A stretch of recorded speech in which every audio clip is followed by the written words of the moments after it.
Hi guys, welcome back to my YouTube channel. So now we are doing a gymnastic. I am gonna do a cartwheel, round off, and back bend. But this is the different one on gymnastic.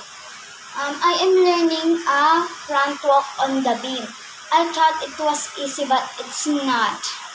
Okay, so I know how to learn a back walkover with the walls. I will put my feet up and flip. I will show you guys. And let's go. So guys, we're outside and now we're gonna do a gymnastics. So guys, I'm not sure if I can do gymnastics. Look at my pants.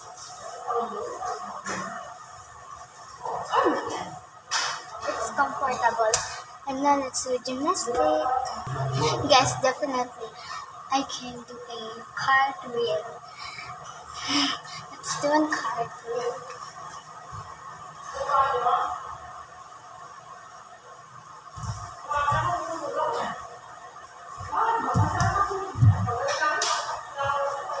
So I told you I can do back walkover with walls.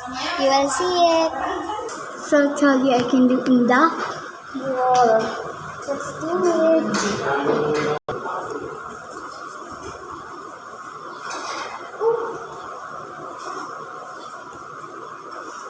It's so much. You make up too much hands. Let's do to the next wall. So we move on to the next wall. Let's do a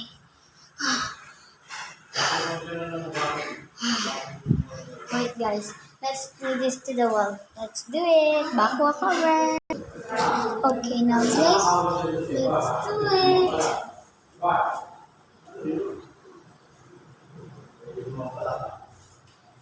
Back walkover. So definitely I can do that. But round off, let's do this to the next door.